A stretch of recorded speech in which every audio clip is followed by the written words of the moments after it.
இன்னைக்கு நம்ம பார்க்க போகிறது நல்ல காரசாரமான பச்சை மிளகாய் தொக்கு.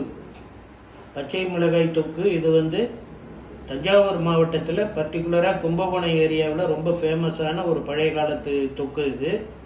இதுக்கு தேவையான பொருட்கள்: பச்சை மிளகாய் ஒரு 150 கிராம் எடுத்து நல்லா வாஷ் பண்ணிவிட்டு இந்த மாதிரி சின்ன சின்ன பீசஸாக வெட்டி வச்சுருக்கேன்.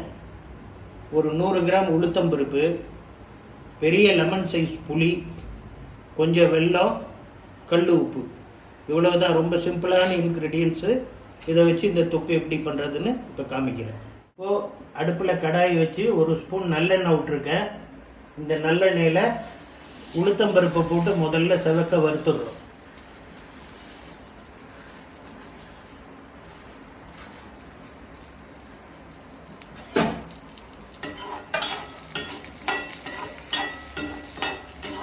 உளுத்தம்பருப்பு நல்லா செவக்க வறுக்கணும். வறுத்துட்டு அப்புறம் என்ன பண்ணணுங்கிறத நான் படிப்படியாக சொல்கிறேன். இப்போது நம்ம போட்ட உளுத்தம்பருப்பு நல்லா செவந்துடுச்சு. செவத்த உளுத்தம்பருப்பை தனியாக ஒரு தட்டில் மாற்றிடுவோம். மாற்றிட்டு இதே கடாயிலே இப்போ நம்ம மிளகாயை வதக்க போகிறோம்.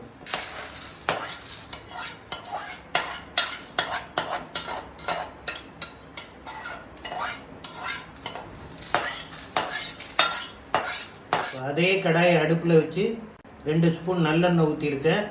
இதில் நம்ம கட் பண்ணி வச்சுருக்கிற ஒரு 150 கிராம் இருக்கும் பச்சை மிளகாய், அதையும் ஒரு லெமன் சைஸ் புளியை இந்த மாதிரி பிச்சு பிச்சு போட்டு வச்சுருக்கேன். ரெண்டையும் சேர்த்து போட்டு வதக்க போகிறோம்.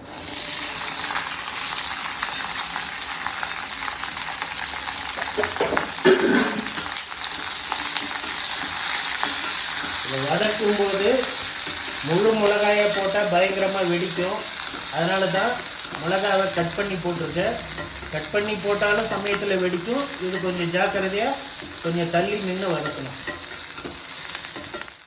மிளகாவை போட்டு நல்லா வதக்கிட்டு இருக்கோம்.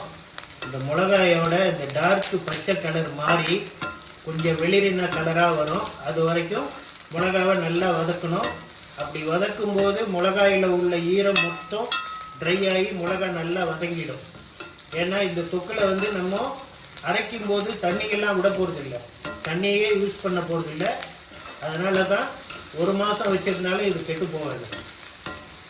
இப்போ பார்த்தீங்கன்னா நம்ம போட்ட பச்சை மிளகா நல்லா வதங்கிடுது. அது கூட போட்டிருந்த புளியும் நல்லா வறுபட்டுடுது. இந்த ஸ்டேஜில் இதை இறக்கி ஆற வச்சிடலாம்.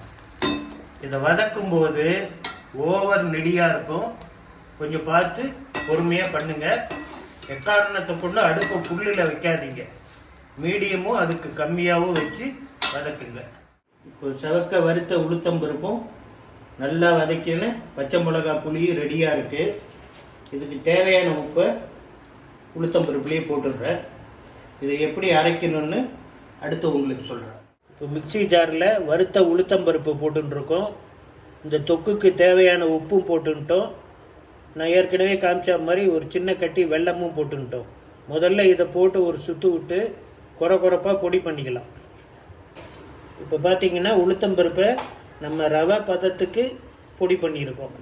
இப்போ இது கூட வதக்கின மிளகாவை சேர்த்து தண்ணி எதுவும் விடாமல் ஒரு 2 கரண்டி எண்ணெய், ஏதாவது ஒரு எண்ணெய், நல்லெண்ணெயோ இல்லை ரீஃபைண்ட் ஆயில் ஏதோ விட்டுட்டு அப்படியே கொத்தும் குறையுமா அரைக்கணும். வதக்கின மிளகாவை ஜாரில் போட்டிருக்கோம். இதை ஒரு சுற்று விட்டுட்டு அந்த ஏற்கனவே உளுத்தம்பருப்பு உடைச்சதை நான் தனியாக எடுத்துட்டேன். ஏன்னா 2 ஒன்றா சேர்ந்து அவ்வளோ சீக்கிரம் அரைப்படாது. அதனால் இப்போ இந்த வதக்கின மிளகாவை மட்டும் தனியாக ஒரு சுற்று விட்டு அதுக்கப்புறம் 2ஐயும் கம்பைண்டாக ஒரு அரை அரைச்சிடலாம். ஓரளவுக்கு கொத்தாக அரைச்ச மிளகாயை கொஞ்சம் எடுத்துட்டு இதில் இந்த ஏற்கனவே பொடி பண்ணினதில் பாதி பொடியை அதில் போட்டுட்டு அதுக்கப்புறம் மேலே இந்த மிளகாயை போட்டு அப்புறம் பாக்கி இந்த பொடியை போட்டுட்டு சும்மா ஒரு சுற்று விட்டால் போகிறோம். ஒரு 2 கரண்டி எண்ணெய் விட்டுக்கு போகிறேன். எண்ணெய் விட்டுன்ட்டு ஒரு சுற்று விட்டு எடுத்துடலாம். அவ்வளோதான். இப்போ இதில் ஒரு 2 கரண்டி அளவுக்கு நல்லெண்ணெயை விட்டு அப்படியே அரைக்க போகிறோம். இப்போ நம்ம மொத்தமாக அரைச்சி முடித்த இந்த பச்சை மிளகாய் தொக்கு ரெடியாக இருக்குது. இதில் நம்ம கொஞ்சம் கூட தண்ணி விடலை. தண்ணிங்கிற பேச்சுக்கு இடமே இல்லை. இந்த தொக்கை நம்ம ஸ்டோர் பண்ணி வச்சுட்டா 1 மாதம் வரைக்கும் கெட்டு போகாது, நல்லாயிருக்கும். இன்றைக்கி அரைச்சிட்டு இப்போவே சாப்பிடும்போது பயங்கர காரமாக இருக்கும். ஆனால் நாளைக்கு பார்த்தீங்கன்னா இந்த காரம் மொத்தம் அடங்கி நம்ம போட்டிருக்கிற புளிப்பு, அதோட புளி சுவை, வெல்லத்தோட இனிப்பு சுவை எல்லாம் சேர்ந்து நியூட்ரல் ஆகி நாளைக்கு சுத்தமாக காரம் அடங்கிடும். இதில் கொஞ்சம் பெருங்காய பவுட்ரு போட்டால் இன்னும் கொஞ்சம் நல்லா இருக்கும். நம்ம வறுக்கும் போது பெருங்காய பவுட்ரு போட்டாக்க அது அவ்வளவா வாசனை எடுபடலை. அதனால் நான் அரைச்சி முடித்த உடனே மேலாக பெருங்காய பவுட்ரு போட்டு இதை கலந்து வச்சுட்டுறோம். அவ்வளோதான். இந்த மிளகாத்தூக்கு சாதத்தில் போட்டு பிசைஞ்சு சாப்பிட முடியாது. மற்றபடி ரச சாதம், தயிர் சாதம், இட்லி, தோசைக்கெல்லாம் இந்த தொக்கு 1 ஸ்பூன் போட்டுட்டு அந்த தொக்கில் 1 ஸ்பூன் நல்லெண்ணெய் விட்டு குழச்சி சாப்பிட்டிங்கன்னா ரொம்ப சூப்பராக இருக்கும்.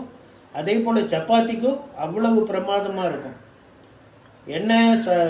டிஃபன் கூட சேர்த்து சாப்பிடும்போது 1 ஸ்பூன் நல்லெண்ணெய் விட்டு குழச்சி சாப்பிட்டிங்கன்னா அருமையாக இருக்கும். ரச சாதம், தயிர் சாதத்தை கூட சாப்பிடும்போது அப்படியே நீங்கள் தொட்டு சாப்பிட்லாம், நல்லாயிருக்கும். இது ஒரு பாரம்பரியமான டிஷ்ஷு.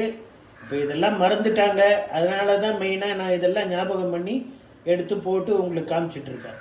இந்த விசிட்டிங் கார்டில் உள்ள என்னுடைய ஃபோன் நம்பரை குறித்து வைத்துக்கொள்ளவும். எங்களுடைய விலாசமும் அதில் இருக்கிறது.